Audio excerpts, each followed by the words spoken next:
Well, hello and good morning or good afternoon, and thank you for joining us here at our final event, our OA Alliance event at Climate Week 2020, Climate Ocean Impacts to Food Security and Ocean Economies. My name is Jessie Turner, and I'm the Program Manager for the International Alliance to Combat Ocean Acidification. And I will be your co-host this afternoon, along with my friend and colleague, Lorelei Percot, Secretary General with the Ocean and Climate Platform.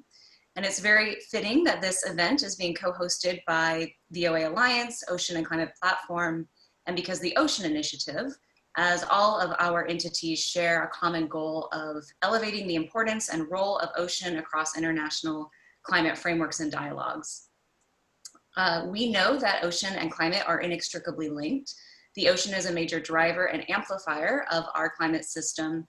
And at the same time, the ocean is impacted by changes in our climate and increased carbon dioxide emissions.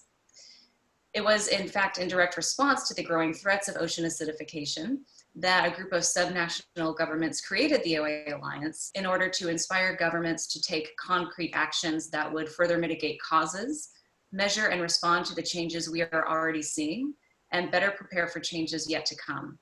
So welcome. I will pause here to turn it over to my co-host Lorelei for a brief introduction of the Ocean and Climate Platform.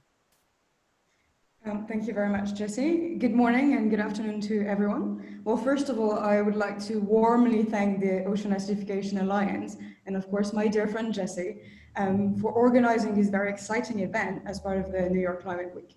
Thank you as well to all our wonderful panelists for being here and for joining us from across the globe. I'm absolutely delighted to be your co-facilitator today.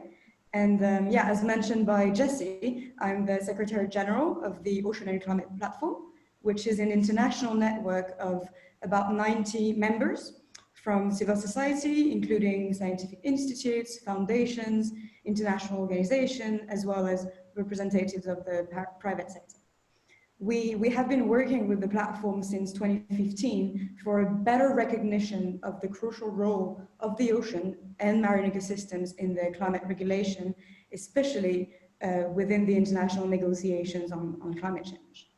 In that respect, we've also been historic partners of the Because the Ocean initiative. So today I have the pleasure and the honor of wearing both hats of representing the platform and Because the Ocean. For those of you who don't know, Because the Ocean, it is a coalition of nearly 40 states, led among others by the governments of Chile and Monaco, true ocean champions. And this coalition is basically advocating to include ocean-related measures under the UNFCCC, including the NDCs and other adaptation measures. So together with Because the Ocean and the platform, we have been also pioneers in the discussions to get an IPCC report on the ocean, which finally was released last year, the SROC. So yeah, it's been an honor working for this organization and with the OA Alliance as very good partners from the beginning. So I'm happy to be here. And for the time being, I will give the floor back to Jessie and we'll get back to you for the second half of these events. I wish you all a very fruitful discussion. Thank you, Lorelei. And we're also very happy to be in partnership with Ocean Climate Platform and have been such a great guide and help as we build these important coalitions.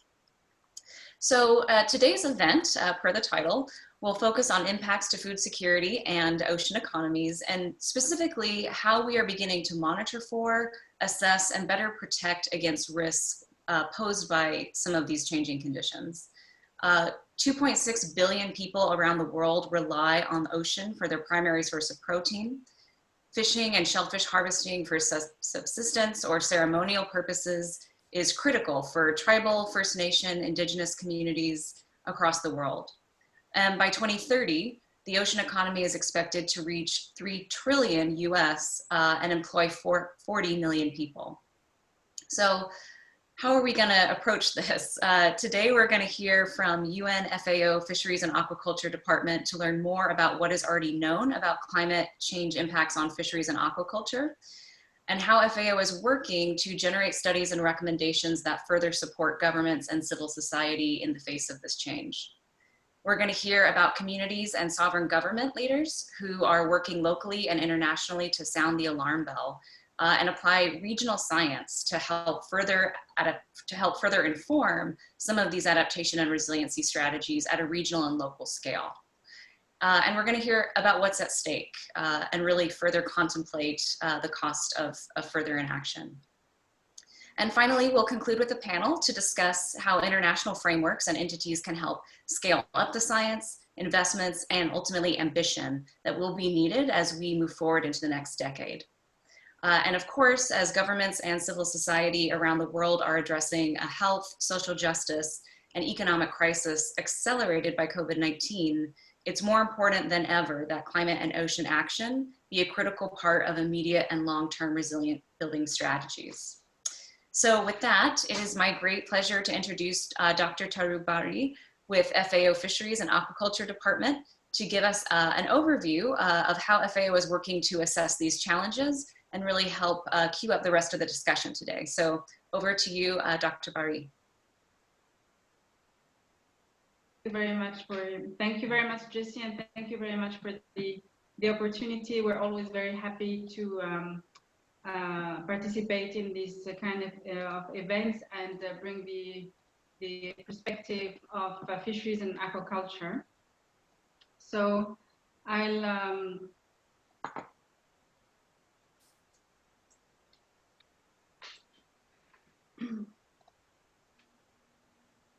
just give an overview of the fisheries and aquaculture sector in the face of climate change, the challenges and the solutions that FAO has been working on over the last years. So I'll start by recalling the figures of the SOFIA report that was just released few months ago in June 2020, and that indicates that fish production is now at a world record, nearly 180 million tons per year, with roughly half of it coming from aquaculture and half of it from fisheries. With aquaculture that has seen an increase by 25% over the last decade, which is the fastest growing food production sector ever. And I just wanted also to flag that the FAO Global Database includes statistics for over 2,000 harvested species and over 600 farmed species, which has also a significance in terms of biodiversity. So if you look at the figures, and I think Jessie has touched upon this quickly in her introduction, fish consumption has increased steadily since the 60s to reach like over 20 kilos per person and per year. This is a world average. There are areas where this is less and areas where it is much more. And fish is among the most traded food commodity in the world, with a market representing over $160 billion. And what is interesting to note is that the developing countries contribute to over half of this fish trade globally, and it's 60% if you look at the volumes. So in this context, when you look at the sustainability of fish production, you realize that in the 90s, 90% of the fish stocks were exploited within biologically sustainable levels. And nowadays we are at 65%, nearly 66%,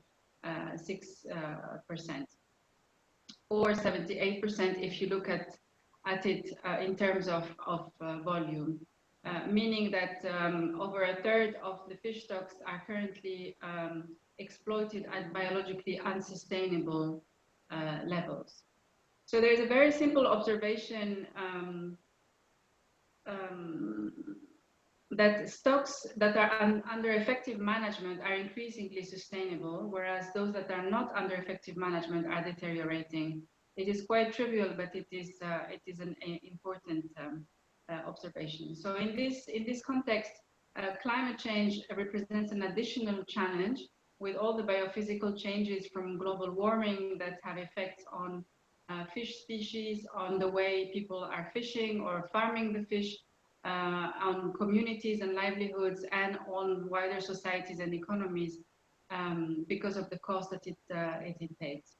So this has a direct impact on the fishes and aquaculture sector, so on the fish, on the safety and the security of the people, on the infrastructure, and on the market. So to oversimplify the picture, fish is food of particular importance to the poor and hungry. It is absolutely essential in most developing or many developing countries. And fish is more than food, as Jessie was mentioning in her introduction, with other types of importance, cultural, social, economic, but also for the ecosystems. And climate change is a challenge, but it cannot be just that. It is an additional stressor that is affecting the sector. And fish is part of the ocean solution space, with a number of measures and approaches that can be implemented to improve the situation and make the sector sustainable, more sustainable, in order to cope better with climate change. When you look at the projections at the horizon 2050, and this is the map of the expected changes in the maximum catch potential. So this is the fish that can be potentially caught by the different countries under the worst case scenario, climate scenario. You can see that there are countries that are expected to be losers in orange on this map, and others that are expected to be winners in blue on the map. And of course, what is striking is to see that most of the losers are in the tropical areas, and in many instances, this is the losers are countries where that are already facing hunger and poverty issues, and where fisheries management needs to be strengthened. So as indicated in the IPCC special report on ocean and cryosphere in a climate in a changing climate, climate change is more than a challenge; it is the ultimate disruptor.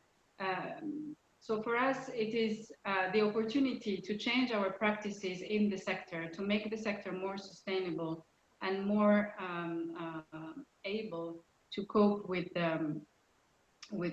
climate change.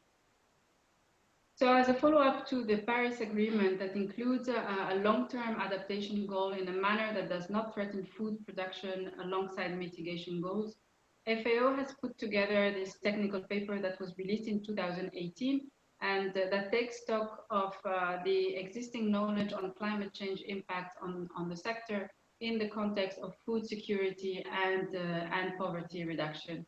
And it includes information on marine fisheries, inland fisheries, and aquaculture, compiling everything we know, or a lot of what we know in many areas of the world. But it doesn't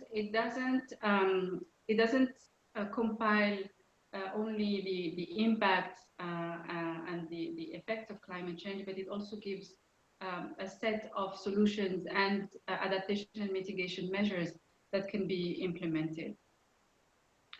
So as far as adaptation is concerned, the technical paper has compiled a set of adaptation measures categorized into 3 sections that relate to institutional adaptation, livelihoods adaptation, and risk reduction and resilience. And the main messages that we can get out of this chapter is that adaptation is very much context specific, meaning that your approach and your measures would be different depending on where you are. Also, adaptation is an ongoing and iterative process, meaning that it requires a constant adjustment, evaluation of what you're doing, and going back to your adaptation measure to refine them, adjust them, so that you have a positive outcome. Also, what is striking is that there is a high uncertainty because of our still quite poor predictive capability on climate change impacts, and that effective and timely adaptation can have very positive results, whereas maladaptation can lead to terrible or very negative outcomes. In terms of mitigation, the latest figures that we have show that date back to 2012 show that the fisheries and aquaculture sector is a minor contributor to greenhouse gas emissions with less than 1% of the total global CO2 emissions. But still there is room within the sector to reduce the emissions by 10 to 30% through a number of mitigation measures that all fit under improved management and sustainable development, like improving fuel efficiency, optimizing practices in terms of feed use in aquaculture, and also energy efficiency for post-harvest with more efficient cold storage and ice plants, or use of renewable energy. So over the past years, FAO, together with the fantastic ocean community, I must say, has worked a lot on including the ocean in the international dialogue on climate, and has engaged in awareness raising at national, regional, and international level, has tried to foster cross-sectoral cooperation and stakeholder participation to make sure that this dialogue is built on a bottom-up input of needs and requirements, so that it addresses and reflects the needs at very local level. And we have also used international instruments like the NDCs by encouraging countries to include the sector in their NDCs, not as a result of FAO, not entirely, but currently 112 NDCs or INDCs include fisheries and aquaculture adaptation. And we have also worked a lot on including the ocean within the UNFCCC. I think this will be touched upon later within one of the panels, with one important breakthrough, which was the COP22 in Marrakesh, that is now referred to as the Blue COP, with the official inclusion of the ocean in the UNFCCC program. So I'll just conclude with this slide that gives a bit of information on available guidance and information that FAO has published. So the technical paper I was referring to, but a number of brochures, the SOFIA report, other technical papers that are available online. And I would like to flag these two e-learning courses that have been released very recently, on adaptation and mitigation, and on climate smart fisheries and aquaculture, that are available online and free of charge for anyone who would be interested. And my contact details are there in case you need additional information. Thank you very much.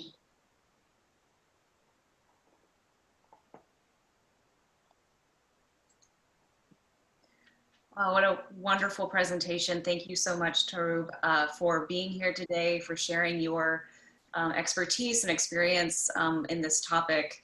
You touched on so many things that are going to come up, obviously, in today's discussion, and just queued it up perfectly. The technical paper that you mentioned, although it was published before the IPCC special report on ocean and climate, it complements it so well, I think, and I really appreciate so many comments, adaptation measures as an ongoing process, and really seeing the intersections of these issues across our frameworks and our various international as well as regional goals and targets. And fish is more than food. I think that's a perfect takeaway, and really appreciate your time with this contribution this morning. So moving away, I think now we've got this high-level, critical view of this high-level framework. How are we now going to focus? We're now going to shift gears and focus on the local level and regional scale, specifically how climate ocean change is impacting tribal governments along the North American West Coast, their livelihoods, culture, and identity.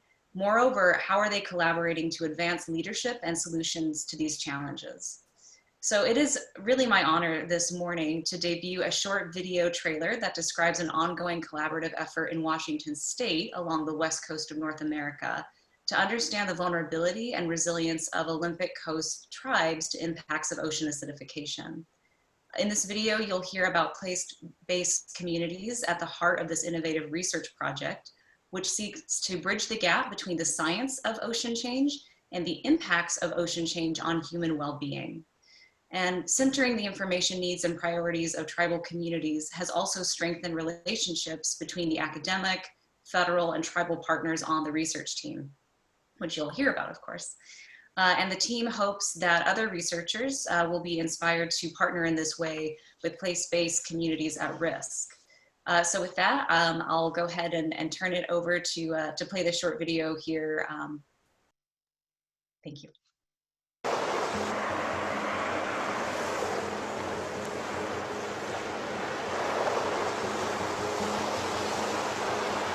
The Olympic coast is home to 4 coastal treaty tribes.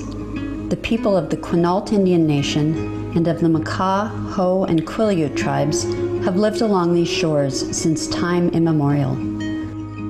The livelihoods, traditional foods, and cultures of these indigenous communities are deeply rooted in this place. Olympic coast tribes are highly dependent upon fish, shellfish, and other marine resources for their cultural, social, and economic well-being. Manila clams, horse clams, crab, gooey duck, fish, crab, razor clams. They're all important to all of us out here. Many of these species are what we think of as cultural keystones. That is, they're centrally important to tribal community life. The razor clams, those are a big part of our lifestyle, both as a food and as a source of revenue. Very few job opportunities, so this offers tribal members an opportunity to go out and supplement their income. But some of these guys can make some really good money on just one clam tide. I mean, I'm an elder myself, but I still dig pretty good. I could probably dig 100 and some pounds a day if I on a good day. But their continued access to these resources is at risk as the chemistry of our ocean changes. Ocean acidification is making the ocean less hospitable to many sensitive marine species upon which the tribes depend, and its effects are being felt more dramatically on the Olympic coast. From above and below, human and natural sources of CO2 are pushing the Olympic coast marine ecosystem towards biological thresholds. The outer Olympic coast has got more species, or arguably more species, of marine invertebrates and seaweeds than any other place on the west coast of North America. And those biota are at great risk to OA, to ocean acidification, as we go into the future. These animals are continuously exposed to acidified conditions and then sometimes hit by this hammer of low oxygen conditions that can really be this 1-2 punch they can't escape from. The West Coast is going to possibly see significant pH problems quicker than other areas. Is also extremely troubling. Concerns with ocean acidification for the Makah tribe are really significant because there are some resources that folks just couldn't comprehend being without. And if you're saying that we can't take our food from the sea, it seems impossible. Most Makahs cannot remove themselves. We're inextricably linked to the ocean in that way.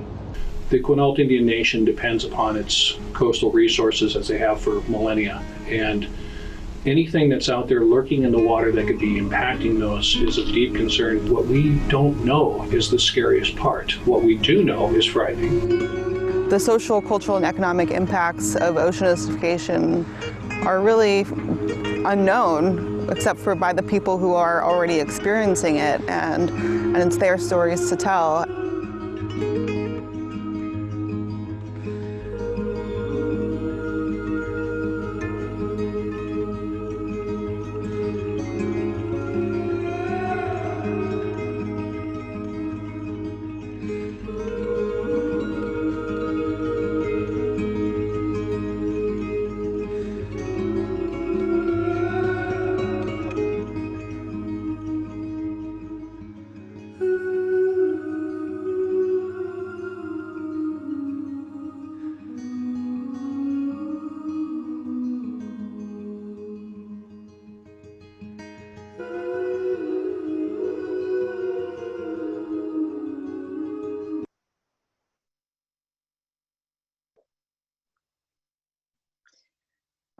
Well, I want to say a special thank you to the producers of that video, and I hope that you will all feel inspired to watch the full-length film. That was just a quick trailer, and the full-length video is going to debut today, actually later this evening, online with the 2020 River and Ocean Film Festival hosted by Washington State Sea Grant. So I will make sure to follow up with that information to everyone who joined or registered today, so you can watch that full film. And really notable and important to draw out of that, the quote that what we don't know is the scariest, but what we do know is frightening. And I think that really ties into the links here about the importance of targeting some of that local and regional science, and then how do we both scale and also hone in specific regions and specific areas that are going to be impacted differently.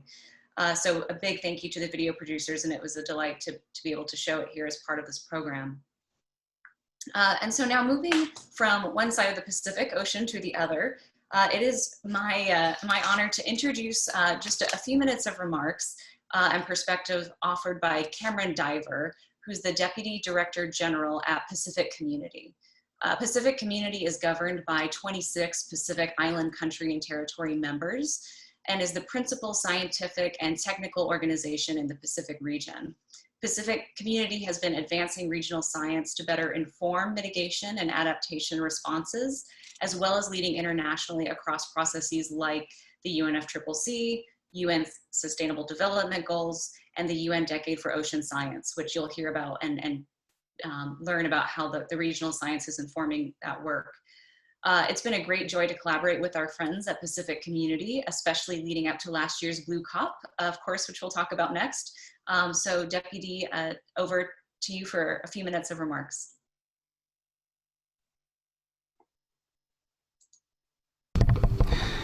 Hello everyone, I'm really delighted to be part of this wonderful panel discussion and thank you for the invitation to provide some perspectives and of course greetings from the Pacific community on the important issue of ocean change and how it's impacting Pacific Island countries and territories. And I must say that it certainly is having a major impact. The ocean is at the heart of the Blue Pacific identity. Pacific Island peoples are ocean peoples. They're custodians of the great ocean space of the Pacific Ocean. But today, the ocean that sustains is becoming the ocean that threatens. And it's really telling that only a couple of days ago, the President of the Marshall Islands made a global call indicating that under the effects of climate change, his country would be swept away if the international community did not keep its promises. And part of what we do at the Pacific Community is to help keep those promises. We put a climate and ocean lens over much of the work that we do in island environments to ensure that the very real and direct impact of climate and ocean change is taken into account and addressed. And I'd just like to give you some key examples of what it is that we're doing to demonstrate leadership and solutions across this space. In terms of protecting the sovereignty and integrity of our member states, we're doing some cutting-edge work on maritime boundaries and the impacts of climate change and sea level rise on those through our Resilient Base Points project that aims to secure those maritime boundaries and ensure that we get technical, legal and international law options that will preserve in an UNCLOS compatible manner the sovereignty and the sovereign rights over maritime spaces of Pacific Island countries. In terms of food security, we do a lot of work through our Pacific Centre for Crops and Trees on atoll agriculture, on climate-resistant agriculture, helping to develop seed varieties that are resistant to more saline soils and more prevalent droughts. In the fisheries sector, under the effect of ocean acidification and climate change, we've published a lot of science on the vulnerability of coastal fisheries, looking at projections that say there'll be a loss of productivity of 10 to 20% by 2030 and up to 35% by 2050 in coastal fisheries in the Western Pacific. In oceanic fisheries, the science as well that we are doing is telling us that tuna stocks will be shifting east under a warming ocean over the course of this century, creating once again issues for food security and issues for the economies of Western Pacific countries. We're also working, obviously, to take into account climate-induced extreme weather events, whether that's tropical cyclones, storm surges, king tides, so that we can put that into coastal hazard mapping models, so that we can inform policy decisions on urban planning, on anticipation and mitigation of the effects of these disasters. And through all of this, we're supporting our member states and territories at international level in major global processes. The Pacific community was part of the Friends of Ocean and Climate group at COP25 that successfully negotiated an ocean outcome, the Subster Ocean Dialogue, in the final outcomes of the COP for the very first time. We're strong supporters of the Ocean Pathway, the Because the Ocean Initiative, the Ocean Climate Platform, and of course the International Alliance to Combat Ocean Acidification that convenes today's event. We're cooperating currently with the Commonwealth to support two action groups, one on ocean and climate, led by Fiji, and the other on sustainable coastal fisheries, led by Kiribati, under the Commonwealth Blue Charter. And we're partnering with the IOC of UNESCO on the UN Decade of Ocean Science for Sustainable Development to ensure that ocean science underpins policy and action, not only when it comes to the sustainable use and management of ocean resources, but also across all of the SDGs. So the challenges are huge, but the solutions are there. But when you overlay in the current context the COVID-19 pandemic and its effect on island peoples and island economies, you can imagine how much more significant these challenges are and why we need urgent international cooperation, the spirit of multilateralism to support urgent action, not only to ensure that we save our ocean in the blue Pacific, but also for the health of our global ocean and for a more sustainable future for our planet. Thank you.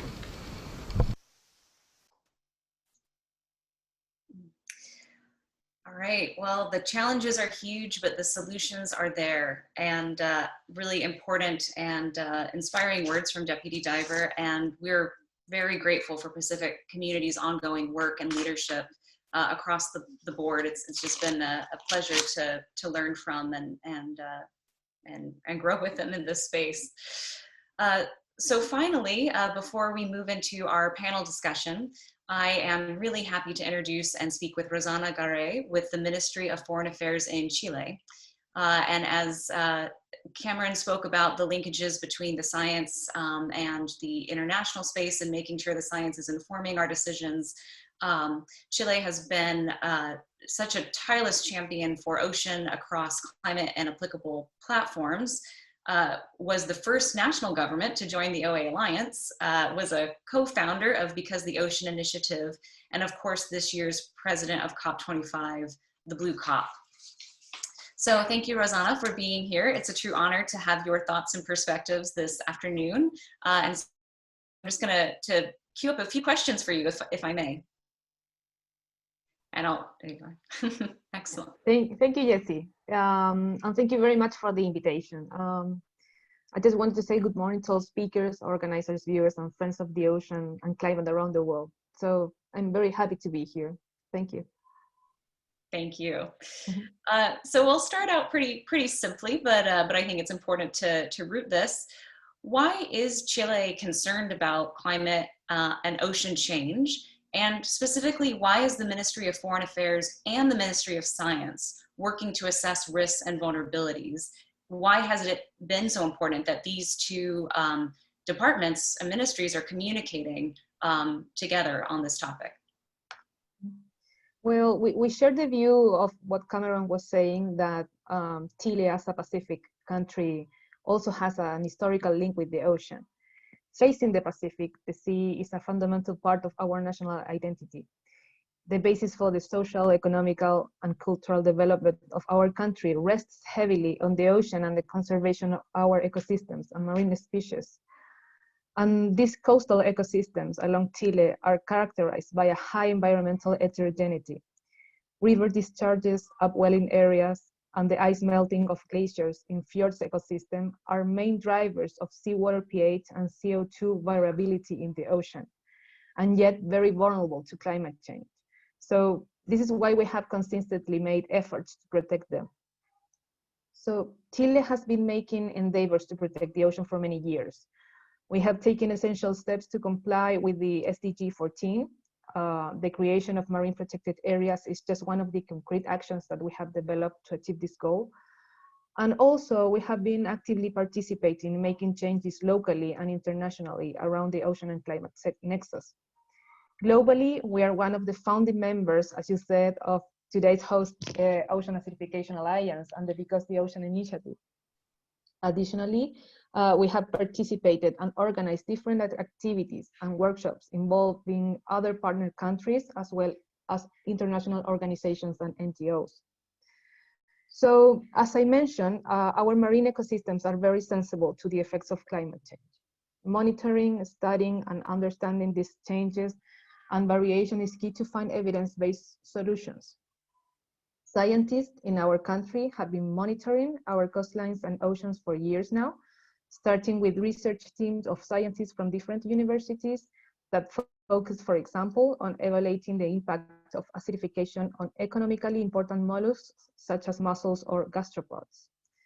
So Chile has a work between the Ministries of Science, Foreign Affairs, and Environmental, so we can promote observation efforts through monitoring scheme.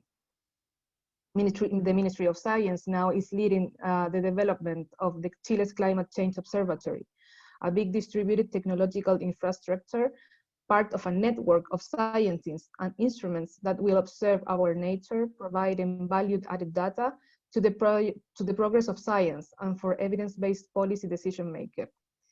It will be built up combining public capacities, including already in place equipment, satellites, data-centric platform, logistics, and others, financing the acquisition of new ones, and bringing together the scientific community, citizens, and private sector. Also, for COP25, Chile set up a scientific advisory committee to give context to the evidence of the impacts of climate change in different aspects, providing data and recommendations for the design and implementation of policies. In the ocean aspect, we received recommendations in 3 areas: governance, adaptation, and mitigation. Before going on with what I wanted to say, I think the other speech is more related with the other question that I know that you want me to do. So I give you the word now. Thank you so much. Oh, that's excellent. Overview, I think, of the importance of rooting that science and connecting it through some of those larger platforms, and then of course regionally. So that's really exciting, and we've been so glad to be with you in partnership over the last couple of years. So you touched on this, but we'll go a little bit deeper. Chile was the president of last year's COP25, which was the Blue COP. And for those of us tuning in who might not have a deep knowledge of what that means, can you just generally describe what was the Blue in Blue COP? Why was that important? And as a party or a national government, why was national government leadership across the UNFCCC to help bridge the ocean and climate issues so important? Why did national governments need to lead that charge? And how did initiatives and coalitions sort of help bring those communities together? Mm-hmm.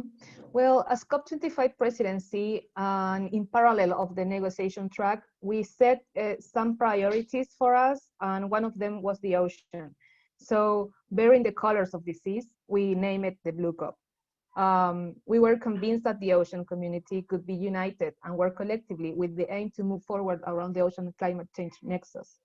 So, and that's what we saw in Madrid. A great number of parties and non-party stakeholders engaged to work and push for the proper space for the ocean in the UNFCCC.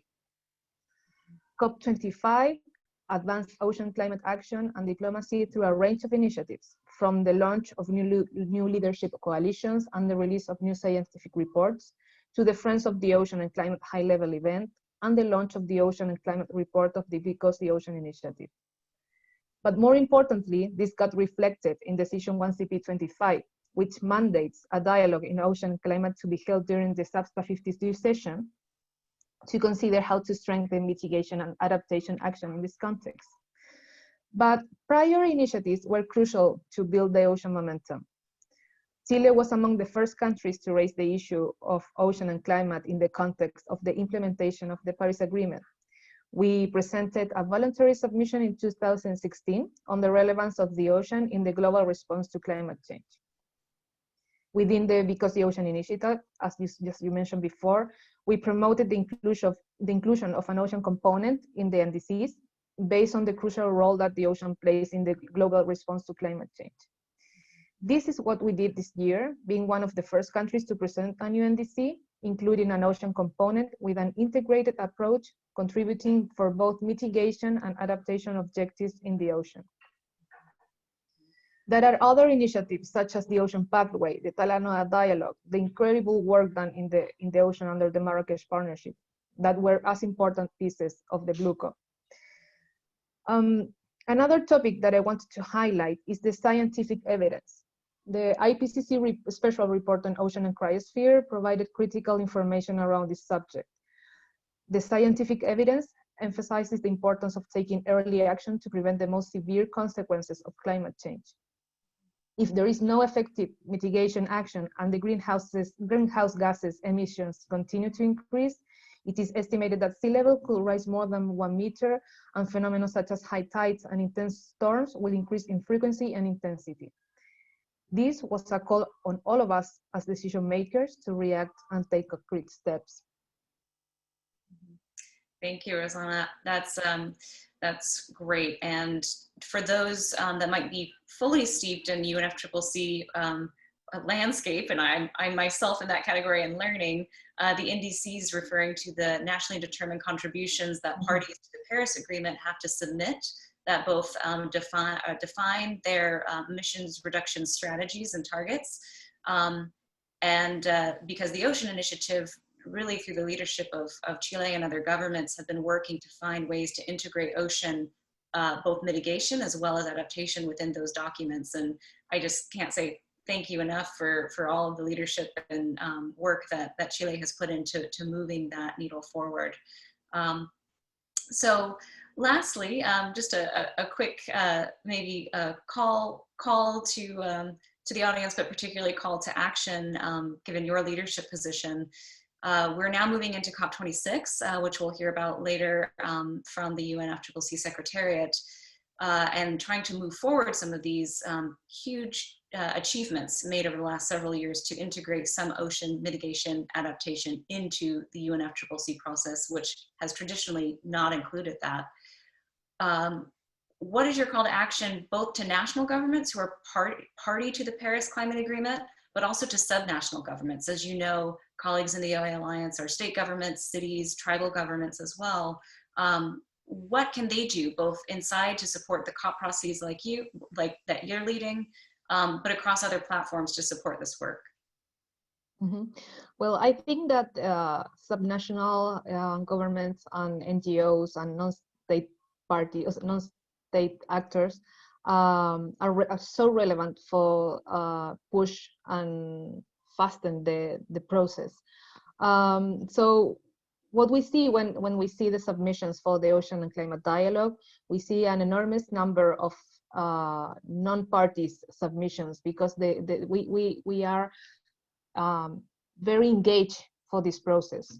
And as Chile, we are convinced that the Ocean and Climate Dialogue is a crucial first step toward the proper implementation of the provisions under the Paris Agreement to ensure environmental integrity of the ocean and its ecosystems. But we believe that this is a milestone in the process and surely will need follow-up work. So I think that my first call in this is to continue engaging and supporting the outcomes of this instance under the convention. But for parties, also I believe that taking immediate action under the UNFCCC process is possible. I mean, as I mentioned, and you explained better, we are in the process of updating NDCs, which is the instrument that we have chosen to communicate our efforts and initiatives. So my second call is for parties to take this opportunity and consider including ocean in their NDCs. But finally, and this is more broader, I take this opportunity to reflect on COVID-19 pandemic and how our responses to this crisis will directly affect the other great global crisis that we are living, that is global warming and our environmental crisis.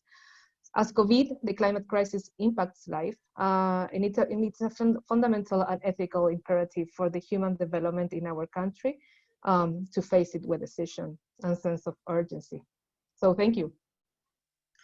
Oh, great words to end on, and thank you so much, Rosanna, for being here, for all your leadership through the Ministry of Foreign Affairs, Ministry of Science in Chile, and couldn't ask for a better partner and colleague. So thank you so much, and we appreciate you being here today.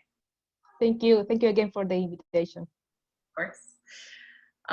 All right. Well, for our final portion of the event this afternoon, I will go ahead and turn it over to my colleague Lorelei, who will be the moderator for the panel, which will begin now. Lorelei, take it away. Great, thank you very much, Jessie, and thank you to the previous panelists. Very inspiring words and videos from across the Pacific. So it's very moving and encouraging. So now we're going to move to the second part of this event to discuss how we can better assess vulnerabilities and strengthen resiliency building actions at scale. So now we have 3 new wonderful panelists whom have joined us on screen. I hope you can see them all. So hi to everyone. Thank you for being here with us today, of course. So the way things are gonna go for this session is gonna be more of a participatory discussion, let's say. So I will briefly introduce each of you before asking you a series of questions to better grasp this concept of vulnerabilities and building resiliency. We have a very diverse panel today, so if that's okay with you, we will start first with Marc Métion, who's here on screen. Great. So Marc, you are research scientist at the International Atomic Energy Agency. I've actually learned very recently that your agency is also a member of the Ocean and Climate Platform, but you and I have never met, so it's wonderful to be here with you as well. My pleasure. Marc, you also hold a PhD in oceanography and marine environments. You have worked extensively on the links between sustainable use of resources, food security, and governance. So thank you for being here. As you know, ocean acidification is one of the major global threats to marine organisms, ecosystems, and resources. And in light of this, the IAEA launched in 2012 the Ocean Acidification International Coordination Center. I apologize already because there's going to be quite a bit of acronyms in this session, so we'll do our best to make it understandable. So the OAICC, can you tell us a little bit more about its mission, its goals, and what it aims to achieve, basically? Yeah, my pleasure. Yeah, thank you very much for having me during this panel session. It's a pleasure for me to be here. So yeah, so the IAEA have, as you said, launched this peaceful use initiatives project based on, because there was it's following the increased concern of IAEA member states about this ocean acidification. And the goal is really to act as a hub to communicate, promote, and facilitate all the international activities on ocean acidification with a lot of the different collaborators and partners. So that's mainly what we do here. And the activity is divided in 3 categories. So we're talking about science, we motivate science, we build capacity, and we communicate about this ocean acidification topic. The target audience is not only scientists, and that's important for us. It's also any group or individual interested in ocean acidification, such policymakers, media, school, and general public. So in short sentences, we try to bring, for example, experts to discuss about this issue of relevance for community. We organize training courses, we compile and centralize information, as well as providing some online resource and so on. Great, thank you. It's a very clear overview of your activities. So there are some growing concerns around the globe on the impacts of ocean acidification on socioeconomically important seafood. From what I understand, the OAICC is taking on a research project that is called Evaluating the Impacts of Ocean Acidification on Seafood, a Global Approach. That seems very, very interesting, very timely as well. So why are such global projects essential, and what will this research help us to understand? So yeah, just for the context, it's not only OAICC, but it's the IAEA that is really leading some research and trying to understand and to study the impact of ocean acidification on marine organisms in general. And recently we put together a big project for member states, to help member states to address those key ocean issues. And so this project has been, it's a 4-year project. We call it Coordinate Research Project because it's not us only doing the science, but we're doing together with some of the member states. And we have, right now, this started last year, and we have 15 countries that participate, and to better understand ocean acidification and impact on these important species and seafood species for each of the countries that are working with us. So the idea is simple. We put a standardized experimental approach, same thing for all the participants, to test the effect of ocean acidification on different species. Global now, we have 26 different species that will be studied in this project. And it's super interesting. So it's coming from the shrimp, the sea urchins, that are really the fish and mollusk. Mollusk is going also in the all direction, mussel, oyster, abaloons, and so on. And really, what's important is we build this capacity with the members, we learn all together, and we see the result together. It's a long-term exposure, so that's pretty rare also, and it's really coordinated together. So I think that's a great way to empower scientists from all around the world to do the experimental work on ocean acidification and to build capacity. Definitely, this is what we are aiming for with this project. Oh, this is very impressive and very interesting. A true example of impact science at scale. And especially in this context, it's also a great reminder that to tackle the global challenges facing humanity today, international and transdisciplinary, especially in science, are absolutely crucial. So in the last few years, as we've heard from the previous panelists, there's been a growing interest for ocean issues and a big political momentum to safeguard our blue planet. Of course, we have the 2030 agenda, and of which the SDG 14, Sustainable Development Goal 14, is dedicated to the ocean. And in the next few months, in 2021, we'll start the UN Decade of Ocean Science for Sustainable Development. The decade will be a very timely opportunity, obviously, to further international efforts to better understand our global ocean and its interactions with the rest of the global planetary system. So, in light of this, please, Mark, could you enlighten us a little bit on how the great work that you lead could help support the UN Decade for Ocean Science? All right, so such initiative like bringing people, building capacity is definitely in line with the UN SDGs 14 and the Decade for Ocean Science, basically because it's bringing scientific knowledge from around the globe.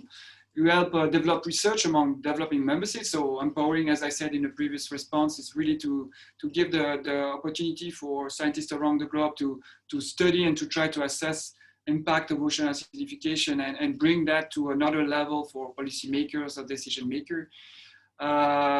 Again, it's also facilitate partnership around scientists across the world. This is also a really important aspect for us because I think it's not only a direction one-to-one, but it's also this kind of partnership that is really leading to other SDGs also.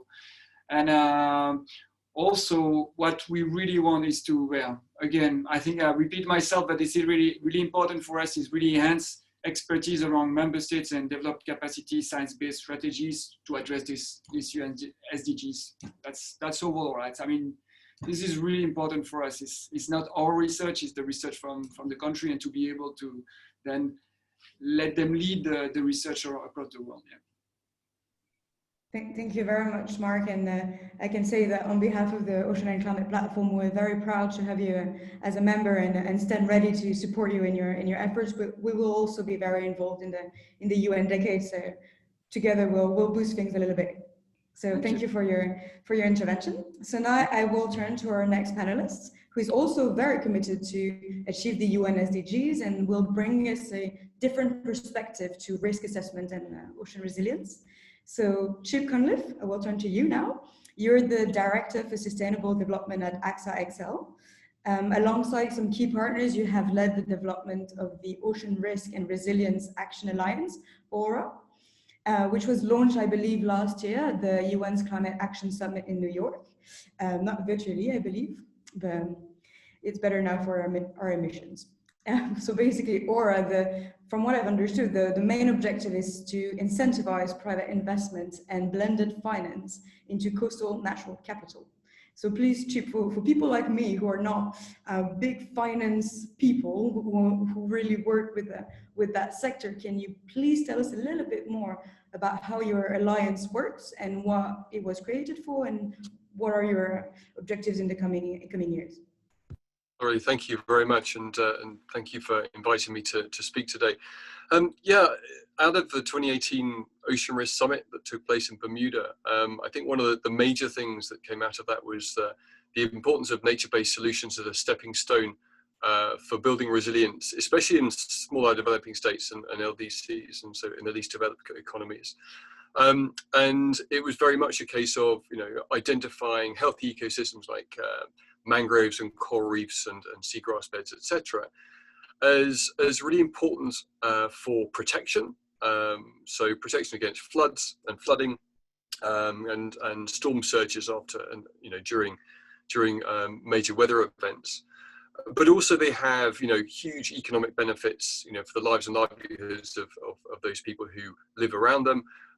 Carbon sequestration, food security, and of course biodiversity as well. And I think what's probably quite, or is probably becoming more and more integrated now, is that they have been certainly underappreciated in policy decisions and investment decisions. I think probably even from our own side, in risk management frameworks in the insurance industry. But I think there's a real critical need, and we believe there's a critical need to really develop a business case, so to develop a value for those ecosystems, because we know that they're being lost at a fairly alarming rate, not only from a sort of a human perspective, but also from an ecological perspective as well.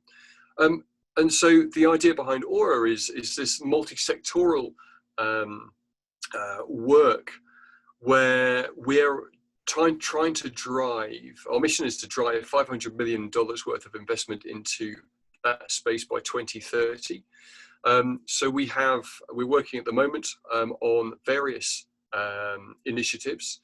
And the idea is to use finance, as you talked about, blended finance and other finance mechanisms, so insurance and bonds and carbon credits and risk pools, really to try and maybe in some ways transfer some of that risk away, allowing the investors to move into that space, but really trying to develop, as we said, a value for those ecosystems. And so we have a real focus on the ground programs and projects. We have a focus on science and research, which will underlie those projects. And then, of course, we're also keen to develop and ensure that governance and the policymakers integrate nature-based solutions into some of their policies as well. So it's fairly all-encompassing, but you know, we have a really good and growing membership. All the G7 countries have signed up so far. We're working across the finance and insurance sectors, of course, but also the NGOs and the scientific community as well. So, you know, a rising tide, if I can put it that way. No pun intended. Thank you very much. It's great to see your ambition and to see the growing commitment of the private sector to ecosystem resilience. In that regard, obviously, as you mentioned, the insurance sector is absolutely fundamental to assess oceanic and coastal risk, as well as the vulnerabilities of coastal societies. We've heard previously from Mark how a science-to-scale approach can assess the impacts of ocean acidification and seafood. So now, can you tell us a bit more about how Aura concretely addresses some of these issues of food security and, for instance, the need for aquaculture as well? Well, on a food security focus, I think more specifically, so we're working with RARE, one of our members, on a project in the Philippines to help strengthen really the financial resilience of small-scale fishers there. We know that there's chronic overfishing, there's a degraded habitats, there's, I suppose, in some ways, poor fisheries management, and of course that's putting a strain on the security of food security and the livelihoods of many millions of people, indeed. And what one of the big worries and one of the big problems is that if there's a loss of income for a family, then it's quite, whether that's be through ill health or through a natural disaster, then they need to probably borrow money, and there's that spiraling debt, which of course, maybe not of course, but the problem is then that they have to go out and fish more to be able to pay off that debt, to be able to get out of and to get back on their feet again. And so one of the major barriers in the Philippines is this sort of absence of more formal financial services. And so what we're trying to do is working with RARE to, and their Fish Forever program is working with their savings clubs, which they're using to develop, I suppose, more economic security. And then what we're trying to do is to pilot some projects to develop some microinsurance for those individuals. So rather than going into that debt spiral, should they lose a boat during a storm, let's say, then they can reap, or that some of the fish that they are able to sell will obviously pay for that microinsurance policy, but then they'll get that money back straight away. So it's a really sort of, what we're trying to do is trying to ensure that those local fisher folk are helped right from the very beginning. That's sort of one particular example. I mean, I think the other two examples in what we're doing, and it's probably more indirect, is through our support of mangroves. So we're working with the Nature Conservancy on a blue carbon resilience credit. So creating a carbon credit out of the carbon sequestration that mangroves are able to do, but also the resilient or the protection as well. But by protecting those mangroves, and indeed through the coral reef insurance products that we're starting to develop now, and identify other areas that we can use that. As you know, they are fairly critical nurseries for fish stocks in sort of local communities. So just by supporting those two ecosystems, we are then supporting the food security in those areas as well.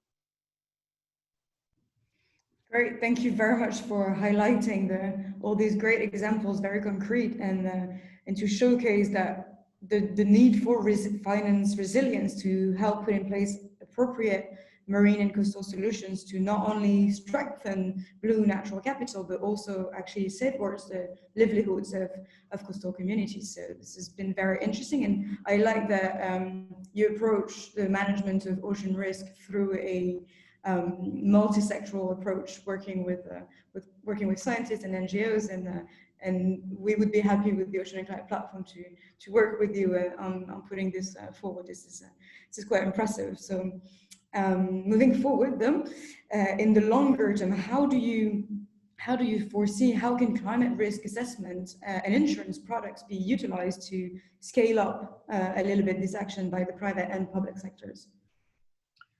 Yeah, look, I think that well, we know that certainly from a risk perspective in the insurance industry, that data is absolutely critical for all decision making. That's for us, that's for policymakers, of course, it's for investors, it's for planners and others as well, and that's very much to manage their own risks.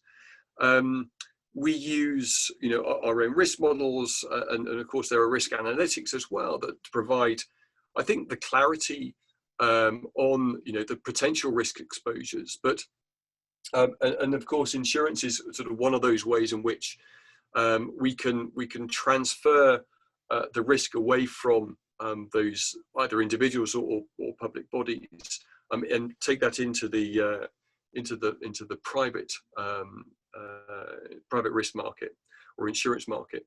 But we've worked over the last couple of years with the Stimson Center in the US on developing something called CORVI, which is the Coastal and Ocean Risk Vulnerability Index. And the idea behind that is using ecological, financial, and political risks to understand vulnerabilities on coastal cities.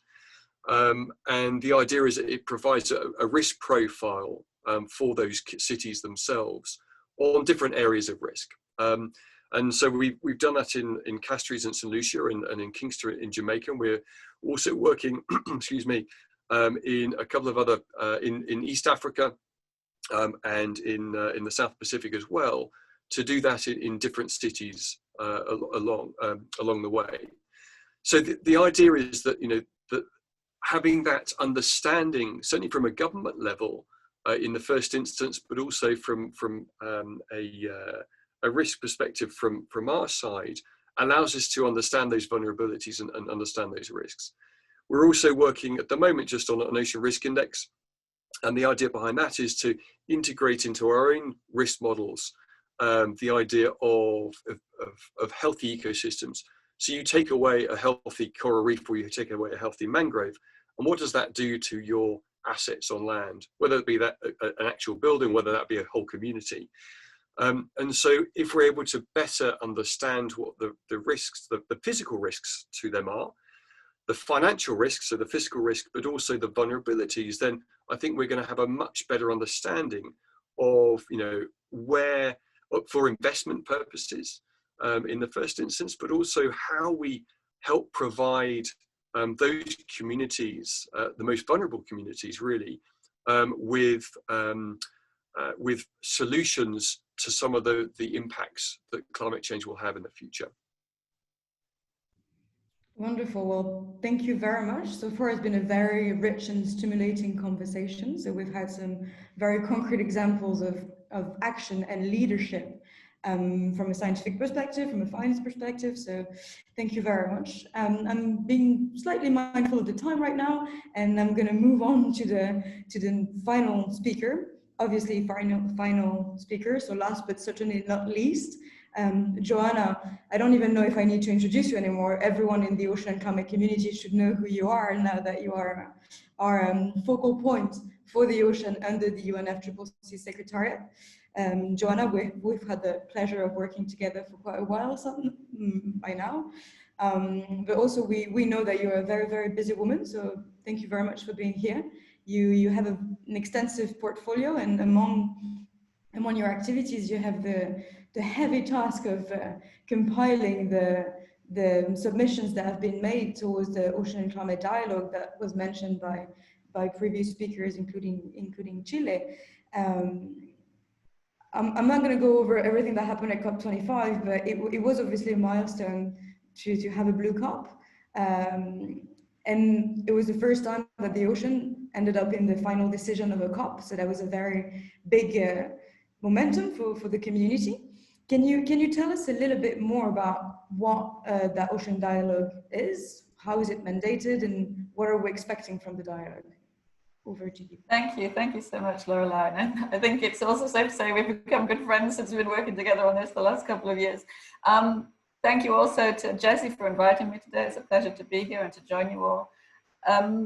So Madrid, last year, the UNFCCC Climate Change Conference, also known as COP25, was the Blue COP, which was very exciting for the ocean community and really was as Lorelei just described, a step forward in how the ocean and climate change nexus was recognized more fully under the UNFCCC process.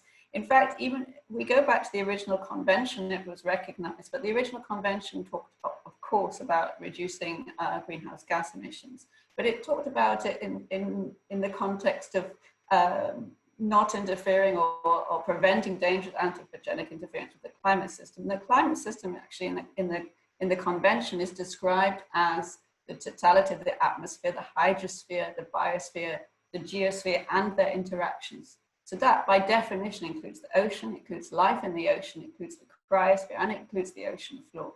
So this is a definition that's used in the convention, and that definition actually carried through also to the Paris Agreement. And the Paris Agreement recognized the ocean, it recognized it in the preamble, so it recognized it across the Paris Agreement, if you like, and specifically mentioned ensuring the integrity of the ocean ecosystems and the importance of including ocean, the protection of biodiversity, which is of course recognized by some cultures as Mother Earth. So this is, the ocean is actually an element of the UNFCCC, but the Blue COP, of course, brought it into a more practical sense. It's always been there. It's part of the ocean system, so it's always been considered in terms of the scientific elements and observation elements that comes under the UNFCCC, under the research and systematic observation work and the science work. And that, of course, the special report on oceans in crisis, being a changing climate by the IPCC, has been recognized by the COP also last year. So these are all steps forward within our process. There was, of course, work by the Nairobi Work Programme into our process as well, looking at how to increase and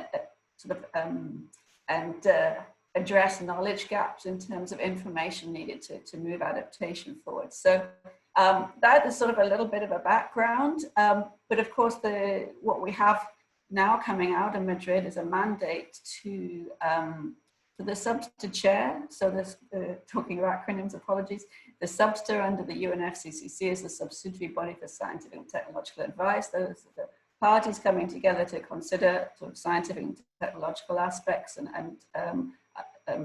for the UNFCCC work. And the SBSTA chair is convening a dialogue. And that focus of that dialogue, which comes from the mandate from Madrid last year, is to consider how to strengthen mitigation and adaptation action in the context of the ocean and climate change. So that dialogue will actually take place virtually this year. The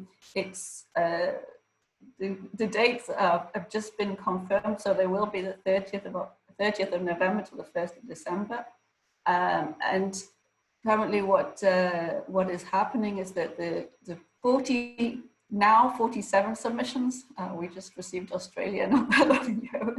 So we now have 47 submissions from parties, from observers to the process, from other NGOs as well, that have been invited by the COP decision to inform that dialogue. And those are now being put together, looked through very carefully. And the SBSTA chair will prepare an information note, which is summarizing not just the submissions, of course, and what the sort of expectations are from the dialogue, but within that information note, of course, a summary of the work that's going on under the UNFCCC and also the connections between the UNFCCC and the work across the wider UN as well. Thank you, Joanna, for explaining the importance of that ocean and climate dialogue, and also for the breaking news that finally parties have agreed to set the date for virtual dialogue in November, December. So that's very exciting. You know, you can count on us to organize this. This is important in the time of COVID to still have those milestones, not all pushed back towards the end of 2021. So we'll keep the momentum going. Being mindful of the time, again, I'm going to ask you one question well, two questions in one, basically. First of all, 47 submissions, that's quite impressive. It again showcases the implication of countries and non-party stakeholders to the ocean under the UNFCCC. So can you give us a little bit of information on what are the main trends or the main questions arising from those submissions? And also, given that the COP26 is now postponed to November in Glasgow, what are the perspective and for the timetable and the next steps leading to COP? How do you see that? Thank you, Lorelei. So really the submissions are very wide-ranging, but they all actually can come down to some very clear messages and broad themes that are coming out of them. So the submissions are certainly indicating and identifying, in fact, the priority and the urgency is to reduce greenhouse gas emissions from fossil fuels. There is an urgency for mitigation. So that is the first and the major message that's coming from the submissions. But of course,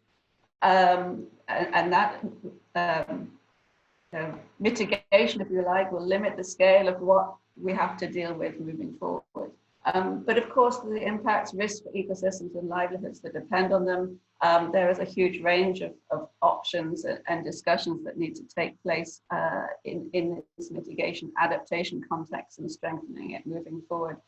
The dialogue, the submissions indicate very clearly that dialogue should be based on the best available science or the latest available science, and that's, of course, very much assessed by the recent IPCC report that I mentioned. There's a call within the submissions to look at how to strengthen existing processes under the UNFCCC. As I mentioned, it does exist under the UNFCCC and it's considered in certain aspects, but to think about how the sort of like can be more unified, streamlined, strengthened, and so on. The submissions also talk about how to strengthen engagement across the UN. The UN works as one, but of course, there's a huge range of different work, as we've heard from Mark, who's also working at the UN. So there's opportunities to strengthen this engagement. Then, of course, there's that is sort of on the sort of multilateral side, if you like, and then looking more at the action that countries can take, both nationally, both regionally. I mean, we already heard about the great work going on in the Pacific earlier on, but the submissions are calling for sort of discussing how to strengthen action through national process, through regional process, particularly for the UNFCCC, as mentioned, the nationally determined contributions under the Paris Agreement identified parties' stated intentions moving forward. So there's certainly the opportunity to bring ocean in there within that context of stated intentions. But in terms of actual action, we have what's called national adaptation plans, which indicate not just stated intention, but how countries are approaching adaptation work, and there's the opportunities there to also strengthen work moving forward. So really a discussion about this importance of strengthening this national action needs to be taken up and moved forward. And then referring very strongly to Chip and what he was just discussing, it's very clear from the submissions that there needs to be a discussion about the options, opportunities for finance and funding for technology transfer, for capacity building, and other cross-cutting issues. So that's coming across quite clearly. And then actually there's also the final part of that sort of bundle is really to look at, we need to move forward. So what are the steps moving forward?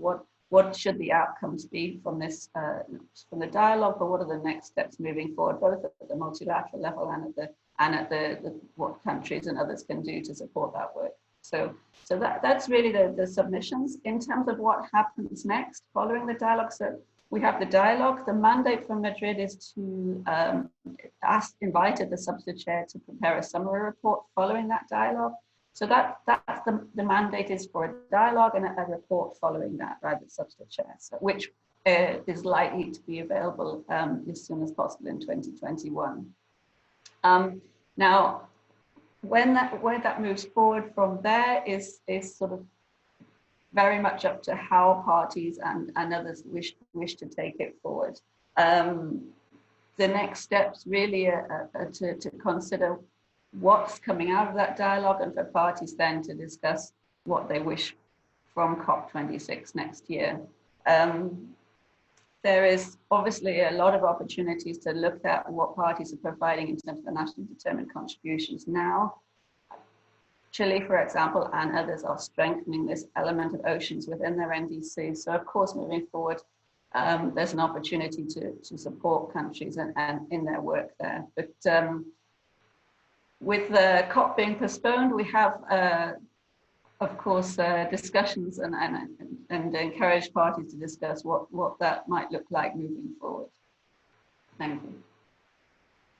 Great, thank you very much, Joanna. This was very clear, and I'm really excited because from everything that you've just said, it seems that we're going to get to work together for quite some time again. So this is good news. We have a good ocean and climate community going. So it's now time to wrap up. So very, very briefly, I'm going to ask a very simple question to all the panelists, and just a very quick response from all of you, because we've obviously heard a lot of very interesting conversation, and being on Zoom, we cannot not be reminded that we're in a context of global sanitary crisis, and I think it's important to take just one last minute to reflect a little bit on the impact that COVID has had on our lives and at the global level. And we can no longer ignore the link between the health of our planet and the health of the human race. We know that the fight against climate change requires immediate and drastic actions curb the warming trend. So the road ahead is quite long and quite tough. We're very aware of that. But it's also important to take time to reflect on everything that we have achieved, and we've heard it from everyone here today. There's been some great efforts to push the ocean and climate nexus. So just to end on a positive note, I would like to ask each of you that what in your respective fields, what gives you hope for the road ahead, and how do you feel your organization can further improve ocean resilience in response to climate change? So we just can go in order. So I'm going to ask Mark if you're okay to take the lead, and very quick answers. Thank you very much. Yeah, so thanks for this question. Really, yeah, it's kind of tricky to respond to that, but definitely in my position with the project I just show and showcase and discuss, it's I think what we can do is to really be sure and make sure that our activity at the member states that we're working with can easily going for continue their science. And this is a big challenge because of the shutdown and so on. And we are putting a lot of effort around to really facilitate that by procuring the equipment, to dialogue with them, to do those kind of virtual meeting to respond to questions, to really facilitate that. So it's kind of tricky, for sure. It's a difficult situation, but definitely there's hope for pushing for more information provided to leaders and so on, from the science perspective. So yeah. Thank you very much, Mark. Chip, what is your message of hope for us today? Well, I think it's mainly that that there's no let up. Yes, there is, there are major impacts.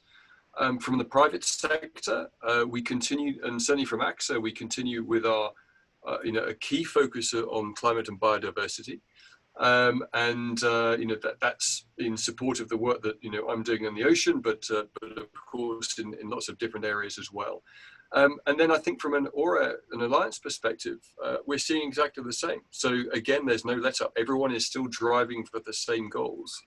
It just seems that we've been given maybe another year before we start to discuss this in open fora again.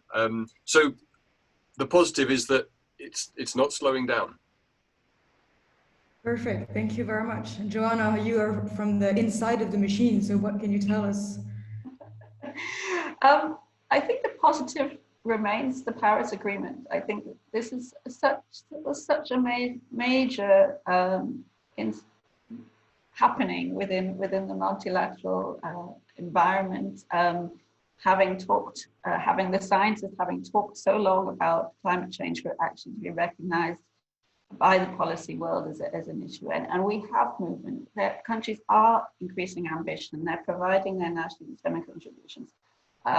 Inspired by the recent declaration by China in terms of its aims to go net zero by 2060. So there are definite things to keep us moving forward. And I think from a very personal point of view this year, having dealt with homeschooling, working moms, all of these things, that working parents that we've all dealt with, we've had also a great connection to be able to work together even in such circumstances, and to find ways of moving forward together. I think that shows a human spirit that we shouldn't lose track of, and that we have this opportunity to work within a community to